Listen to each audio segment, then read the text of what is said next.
Je m'appelle Claire Moreau et je suis enseignante en philosophie à Bordeaux. Ce que je vais partager avec vous aujourd'hui a bouleversé ma vie à jamais. Le 3 septembre 2023, une électrocution accidentelle m'a plongée dans une expérience de mort imminente. Pendant 6 minutes et 13 secondes, mon cœur s'est arrêté. Mais ce que j'ai vu de l'autre côté m'a transformée d'une manière que je n'aurais jamais imaginée. J'ai flotté hors de mon corps, voyant les médecins s'affairer pour me ramener à la vie. Mais soudain, une lumière indescriptible m'a attirée, une lumière d'une douceur et d'un amour que rien sur terre ne peut égaler. Et c'est là que je l'ai vu. Jésus se tenait devant moi, rayonnant d'une gloire ineffable. Son regard perçait mon âme, et dans cet instant, j'ai compris que tout ce que je pensais savoir sur la prière était incomplet. Claire, tu veux comprendre la prière, n'est-ce pas? Sa voix était douce, mais remplie d'autorité. J'étais submergée par une paix totale, mais aussi par une humilité profonde. Combien de fois avais-je prié comme un rituel mécanique en pensant que plus mes mots étaient nombreux, plus ils auraient d'impact? Jésus savait tout. Il connaissait mes doutes, mes erreurs, mes prières murmurées dans l'urgence et la peur. Il a levé la main et devant moi, j'ai vu défiler les prières des hommes et des femmes du monde entier. Certaines s'élevaient comme des flammes de lumière, tandis que d'autres restaient au sol, lourdes, incapables de franchir une barrière invisible. La prière n'est pas une performance religieuse, c'est une conversation sincère avec Dieu, m'a-t-il révélé. J'ai alors compris pourquoi tant de prières restent sans réponse. Nous avons tendance à voir Dieu comme une entité distante qu'il faut convaincre, amadouer ou même supplier avec insistance. Mais Jésus m'a montré que le secret d'une prière puissante réside dans l'authenticité du cœur. Il ne s'agit pas de réciter des formules toutes faites, ni d'accumuler des paroles vides. Lorsque tu parles à ton Père céleste, parle-lui comme un enfant parle à son Père bien-aimé, m'a-t-il dit. J'ai repensé aux paroles de Jésus dans Matthieu 6,7. Dans vos prières, ne multipliez pas de vaines paroles, comme les païens qui s'imaginent qu'à force de paroles, ils seront exaucés. À cet instant, j'ai réalisé à quel point nos prières sont souvent empreintes de crainte, d'orgueil ou de doute. Nous pensons prier, mais en réalité, nous monologuons. Jésus m'a alors montré un homme en prière. Il récitait des mots avec ferveur, mais son cœur était ailleurs, préoccupé par ses propres soucis. Puis j'ai vu une femme qui, d'un simple murmure, disait « Seigneur, je t'aime ». Son cœur était sincère, et sa prière est montée comme une colonne de lumière éclatante. Une seule prière dite avec foi vaut plus qu'un millier de mots prononcés sans conviction, m'a dit Jésus. Alors que je contemplais cette vérité, j'ai senti une force me ramener dans mon corps. J'ai repris conscience, entourée des médecins et des infirmières. Mais je n'étais plus la même. J'avais vu Jésus. J'avais compris ce que tant de gens ignorent sur la prière. Et à partir de cet instant, je savais que ma mission était de partager cette révélation avec le monde. Parce que la véritable prière ne consiste pas à impressionner Dieu, mais à l'inviter dans un dialogue sincère et intime. Après mon expérience avec Jésus, une question brûlait en moi. Pourquoi tant de prières restent-elles sans réponse? J'ai toujours cru que si l'on priait avec ferveur, Dieu exaucerait nos demandes. Mais Jésus m'a montré une vérité plus profonde. J'ai vu défiler devant moi des prières suspendues, comme retenues par des chaînes invisibles. Il a posé sa main sur mon épaule et m'a dit « Regarde, Claire, pourquoi certaines prières ne peuvent pas être exaucées ?» Je me suis alors retrouvée face à plusieurs scènes. Un homme priait avec éloquence, mais son cœur était empli de fierté. Il cherchait plus à impressionner qu'à réellement se connecter avec Dieu. Une autre personne priait avec insistance, mais elle nourrissait de la rancune contre son frère. Le manque de pardon bloque la prière, m'a expliqué Jésus. Ces révélations m'ont profondément secouée. Moi-même, combien de fois avais-je prié sans voir de réponse, sans me demander si mon cœur était vraiment disposé à recevoir? Jésus m'a montré un autre homme qui priait avec crainte et anxiété, cherchant désespérément une solution. Lorsqu'on prie avec peur, on empêche la prière d'atteindre Dieu, m'a-t-il dit. Je me suis immédiatement souvenu de Jacques 1,6. Mais qu'il demande avec foi sans douter, car celui qui doute est semblable au flot de la mer, agité par le vent et poussé de côté et d'autre. Nous pensons souvent que Dieu ne répond pas, alors que c'est notre propre état d'esprit qui nous empêche de recevoir ce qu'il veut nous donner. J'ai compris que Dieu entend toutes les prières, mais qu'il répond à celles qui viennent d'un cœur sincère et aligné avec sa volonté. Trop de gens prient en pensant obtenir ce qu'ils veulent, sans chercher ce que Dieu veut. m'a dit Jésus. Il m'a alors montré un homme priant pour la richesse, mais son cœur était attaché à l'avidité et à l'orgueil. À côté de lui, une femme demandait simplement « Seigneur, donne-moi ce dont j'ai besoin ». Et sa prière s'élevait immédiatement comme une flamme pure. Les prières les plus puissantes sont les plus simples et sincères, m'a dit Jésus. C'est alors que j'ai réalisé combien de fois j'avais prié pour des choses égoïstes, sans vraiment chercher la volonté de Dieu dans ma vie. Jésus m'a ensuite montré une scène bouleversante. Une femme priait avec ferveur pour que son mariage soit restauré. Mais en même temps, elle nourrissait encore du ressentiment et de la colère contre son mari. Le pardon est la clé qui libère la prière, m'a dit Jésus. J'ai alors vu ce qui se passait quand elle a finalement choisi de pardonner. Sa prière, autrefois enchaînée, s'est élevée immédiatement, pénétrant les cieux avec une lumière éclatante. Cette vision m'a profondément marquée. Comment espérer recevoir de Dieu si notre cœur est fermé à la miséricorde et au pardon?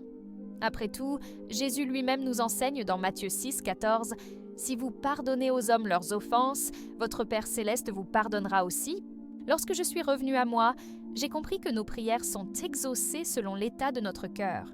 Si nous prions avec orgueil, rancune ou peur, nous créons nous-mêmes des barrières qui nous empêchent de recevoir ce que Dieu veut nous donner. Mais quand nous prions avec humilité, foi et pardon, alors nos prières deviennent une puissante connexion avec le ciel. Jésus m'a montré que la prière n'est pas une simple demande, mais une posture du cœur qui nous rapproche de Dieu. J'étais encore sous le choc de ce que Jésus m'avait montré sur la prière, mais ce qu'il allait me révéler à propos du pardon a complètement transformé ma vision spirituelle. Il a posé sa main sur mon épaule et m'a dit « Claire, regarde ce qui empêche tant de prières d'atteindre le cœur de mon Père. » Devant moi, une scène est apparue.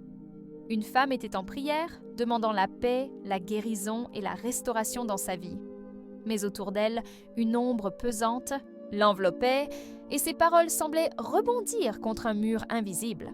Jésus m'a regardé et a dit « Elle prie pour la paix, mais elle garde de la rancune. Tant que son cœur restera fermé au pardon, sa prière ne pourra pas s'élever. » À cet instant, j'ai compris que le pardon est une clé spirituelle qui libère non seulement l'autre, mais surtout celui qui prie. Jésus a levé la main et j'ai vu cette femme prendre une décision dans son cœur. Elle a murmuré « Seigneur, je choisis de pardonner. » Aussitôt, une lumière a jailli d'elle, brisant les chaînes invisibles qui retenaient sa prière. Son intercession, auparavant bloquée, s'est immédiatement élevée comme une flamme pure vers le ciel.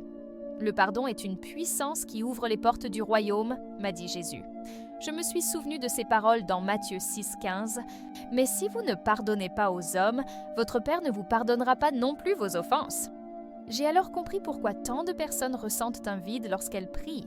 Elles demandent des bénédictions, mais gardent en elles l'amertume, la colère ou le ressentiment. Jésus m'a montré une autre scène. Un homme priait avec ferveur pour que Dieu le bénisse financièrement, mais dans son cœur, il nourrissait encore de la rancune contre son ancien employeur. Il ne peut pas recevoir ce qu'il demande, car il est lui-même enfermé dans le passé, m'a expliqué Jésus. J'ai alors vu cet homme prendre conscience de son erreur et dire à haute voix « Seigneur, je lâche prise, je bénis ceux qui m'ont fait du mal. » Aussitôt, une paix indescriptible l'a envahi et sa prière a commencé à briller d'une lumière céleste. Cette révélation m'a bouleversée car j'ai réalisé que moi aussi, j'avais des blessures non guéries, des personnes que je n'avais pas encore totalement pardonnées. Jésus s'est tourné vers moi et m'a dit « Le pardon n'est pas une émotion, c'est une décision. Ce n'est pas attendre de ressentir quelque chose, mais choisir d'aimer malgré la douleur. » Je me suis souvenu de Luc 6, 37. « Pardonnez et il vous sera pardonné. » À cet instant, j'ai compris que pardonner, ce n'est pas cautionner le mal qu'on nous a fait, mais refuser d'être esclave de la douleur. C'est un acte de foi qui libère notre cœur et permet à Dieu d'agir pleinement dans notre vie. Quand j'ai repris conscience dans mon corps, j'ai su que ma relation avec Dieu ne serait plus jamais la même. J'avais vu la puissance du « pardon de mes propres yeux ». J'avais compris que nous demandons souvent à Dieu de changer notre situation, mais nous refusons de lâcher les poids qui nous enchaînent. Et maintenant, je vous pose la question. Y a-t-il dans votre vie une personne que vous avez du mal à pardonner? Si oui, sachez que ce pardon n'est pas pour l'autre, mais pour vous-même. Jésus nous appelle à vivre libre et cette liberté commence par un choix, celui de pardonner. Après tout ce que Jésus m'avait déjà révélé, je pensais avoir compris l'essentiel sur la prière. Mais ce qu'il allait me montrer ensuite m'a bouleversée encore plus. Il a posé son regard sur moi et a dit « Claire, veux-tu voir la différence entre une prière née de la peur et une prière fondée sur la confiance ?» Immédiatement, une scène s'est déroulée devant mes yeux. 2 hommes étaient en prière. Le premier priait avec insistance, répétant les mêmes mots encore et encore, le visage crispé par l'angoisse. Il parlait rapidement. Je devais convaincre Dieu de l'écouter. « Seigneur, aide-moi! Seigneur, je t'en supplie, exauce-moi !» Son cœur était agité, comme un océan en pleine tempête. Puis, j'ai vu le second homme, il avait le même problème que le premier, mais sa posture était totalement différente. Il s'est agenouillé, a fermé les yeux et a simplement dit « Père, je te fais confiance ». Il a pris une profonde inspiration et un sourire paisible est apparu sur son visage. Jésus a alors pointé du doigt ce qui se passait dans le monde spirituel. La prière du premier homme restait comme suspendue, lourde, incapable de monter vers Dieu. Elle était encombrée par le doute et la peur. En revanche, la prière du second homme est montée immédiatement, traversant les cieux comme une flamme de lumière pure. « La foi ouvre les portes du royaume », m'a dit Jésus. J'ai compris à cet instant que beaucoup de gens prient avec peur, sans même s'en rendre compte. Ils multiplient les paroles, pensant qu'avec plus d'efforts, ils seront entendus. Mais Jésus nous enseigne dans Matthieu 6, 8, « Votre Père sait de quoi vous avez besoin avant que vous ne le lui demandiez. » Dieu ne répond pas aux prières basées sur l'anxiété, car celles-ci révèlent un cœur qui doute encore de sa bonté. Il répond aux prières fondées sur la foi, celles qui reconnaissent que son amour est déjà à l'œuvre. Même si nous ne voyons pas encore la réponse, Jésus m'a alors posé une question. « Claire, as-tu déjà prié par peur ?» J'ai immédiatement pensé au moment où, submergée par l'inquiétude, j'avais prié sans réelle confiance. Je voulais des réponses immédiates, je voulais voir Dieu agir à ma façon, selon mon propre calendrier. Mais en vérité, mon cœur doutait. Jésus a posé sa main sur mon cœur et a dit « La prière de foi ne cherche pas à contrôler Dieu, elle s'abandonne à lui. » J'ai compris que prier, ce n'est pas essayer de persuader Dieu, c'est lui remettre nos fardeaux avec une confiance totale, comme un enfant qui sait que son père s'occupera de lui. Quand je suis revenue à la vie, je savais que mon approche de la prière devait changer. Depuis ce jour, je ne prie plus avec angoisse, mais avec confiance. Je parle à Dieu comme un père aimant, et je crois que même lorsque je ne vois pas de réponse immédiate, il agit déjà en ma faveur. Et vous? Comment priez-vous? Avec crainte ou avec foi. Jésus nous appelle à nous abandonner entre ses mains, à lui faire confiance comme un enfant fait confiance à son Père. C'est ainsi que la prière devient une véritable connexion avec le cœur de Dieu. Alors que je me tenais toujours devant Jésus, absorbant chaque révélation qu'il me donnait, il me regarda avec douceur et dit « Claire, il y a une clé spirituelle que beaucoup négligent lorsqu'ils prient. » Il leva la main et devant moi, 2 scènes apparurent. Dans la première, une femme était en prière. Elle commença en énumérant tous ses problèmes, ses dettes, sa maladie, sa solitude. Son visage était crispé, son cœur accablé. Plus elle priait, plus elle semblait sombrer dans le désespoir. Puis, dans la seconde scène, un homme s'agenouilla pour prier et avant même de demander quoi que ce soit, il leva les yeux au ciel et dit « Père, merci pour tout ce que tu fais déjà dans ma vie. » Aussitôt, une lumière éclatante traversa les cieux et l'entoura. La gratitude ouvre les portes spirituelles, m'a dit Jésus. J'ai compris à cet instant que trop de prières commencent par le manque au lieu de commencer par la reconnaissance. Nous prions souvent en nous concentrant sur ce qui nous manque, sur nos douleurs et nos souffrances, oubliant que la gratitude est une puissance spirituelle qui attire la présence de Dieu. Jésus m'a montré un verset que je connaissais, mais que je n'avais jamais vraiment appliqué pleinement. Philippiens 4, 6. Ne vous inquiétez de rien, mais en toute chose, faites connaître vos besoins à Dieu par des prières et des supplications avec des actions de grâce.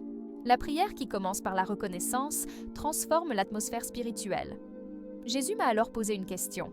Quand un enfant vient voir son père en se plaignant toujours, est-ce agréable à entendre? Et quand un enfant vient avec un cœur reconnaissant, que ressent son père? J'ai immédiatement compris. Dieu aime que ses enfants lui fassent de confiance au point de le remercier avant même de voir la réponse. J'ai vu un autre homme dans une vision.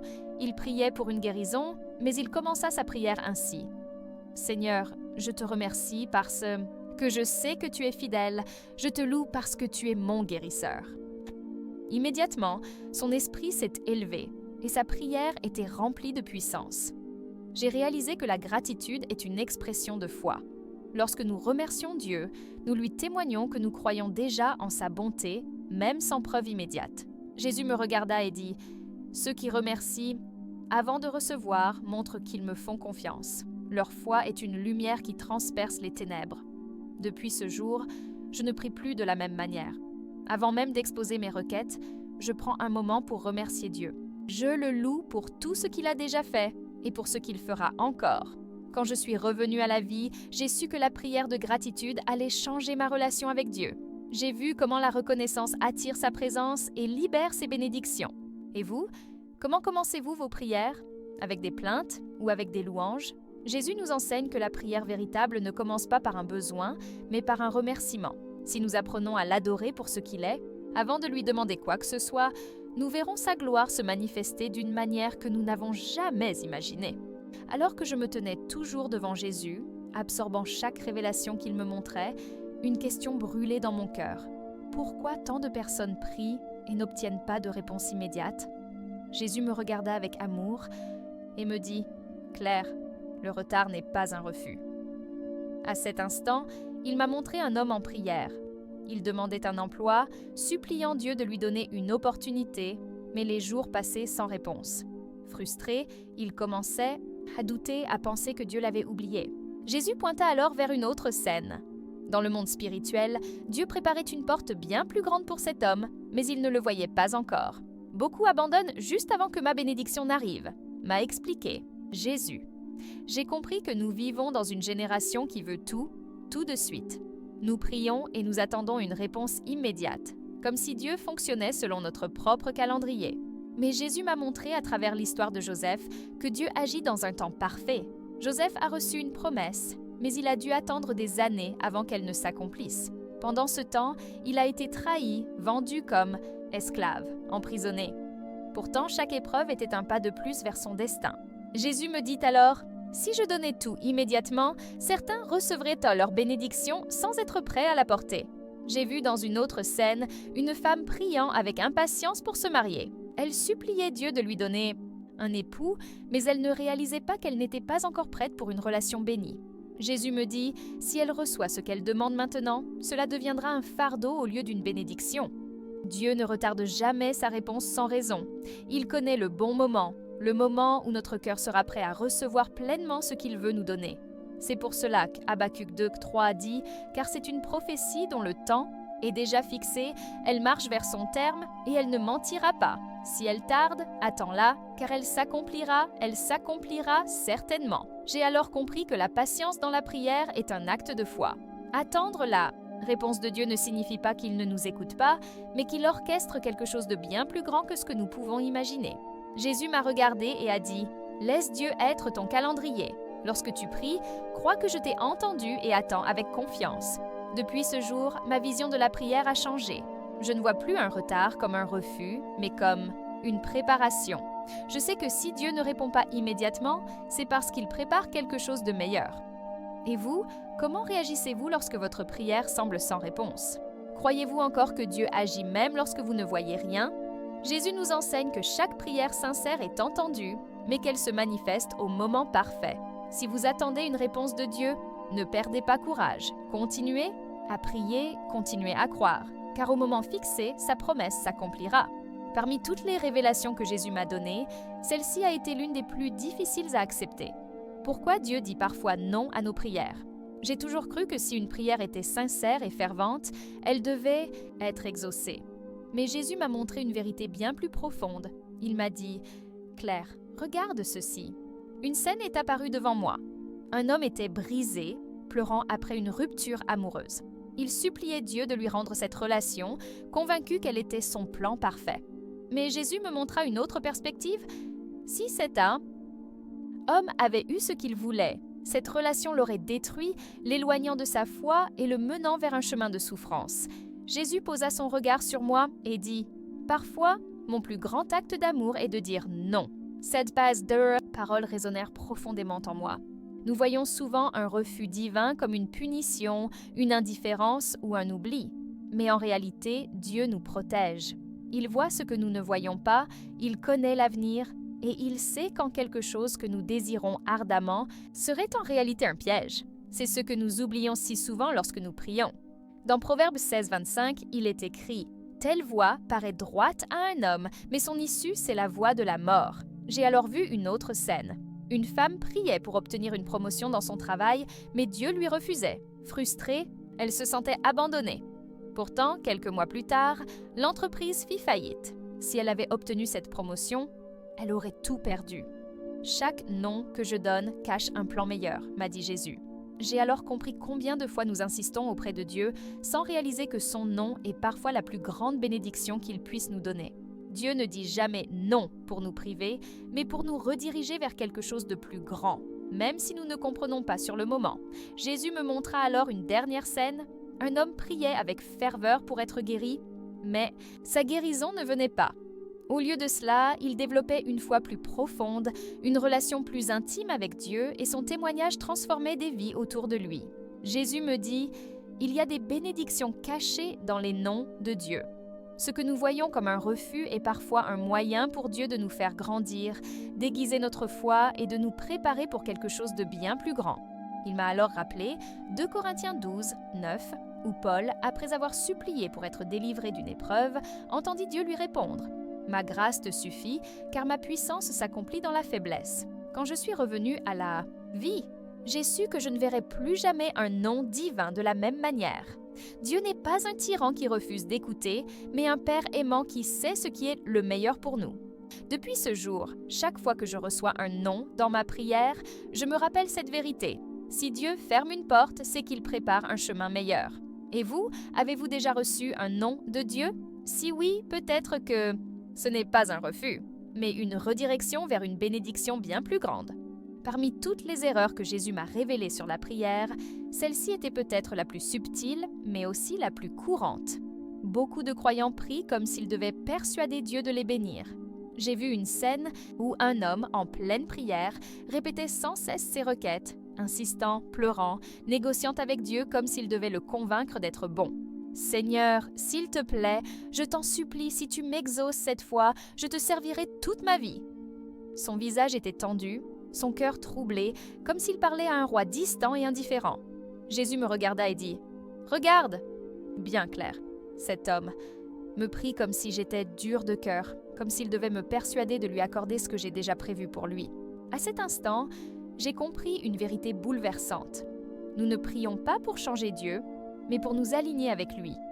Trop souvent, nous avons cette image erronée d'un Dieu qui retient ses bénédictions, attendant d'être assez sollicité pour enfin se laisser attendrir. Mais Jésus m'a rappelé ce qu'il avait dit en Matthieu 7, 11. « Si donc, méchants comme vous l'êtes, vous savez donner de bonnes choses à vos enfants, combien plus votre Père qui est dans les cieux donnera-t-il de bonnes choses à ceux qui les lui demandent ?» Dieu est déjà prêt à donner, il n'a pas besoin d'être persuadé. Jésus m'a alors montré une autre scène. Un enfant demandait un verre d'eau à son père. Il ne suppliait pas, il ne négociait pas. Il tendait simplement la main et disait avec confiance « Papa, j'ai soif !» Son père, naturellement, lui donnait à boire. Jésus se tourna vers moi et dit « C'est ainsi que vous devriez prier, non comme des mendiants suppliant un roi lointain, mais comme des enfants qui savent que leur Père céleste prend soin d'eux. » Ce fut une révélation puissante. J'ai compris que la prière n'est pas un effort pour obtenir quelque chose, mais une connexion avec un Dieu déjà disposé à nous bénir. Trop de personnes prient avec anxiété, croyant qu'elles doivent multiplier les paroles ou faire des sacrifices pour attirer l'attention de Dieu.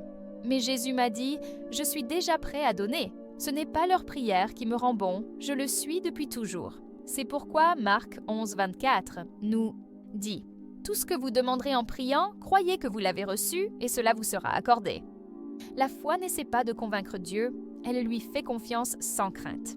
J'ai alors compris pourquoi certaines prières semblent sans effet.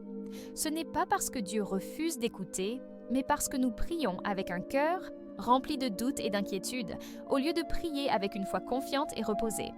Lorsque je suis revenue à la vie, ma manière de prier a radicalement changé.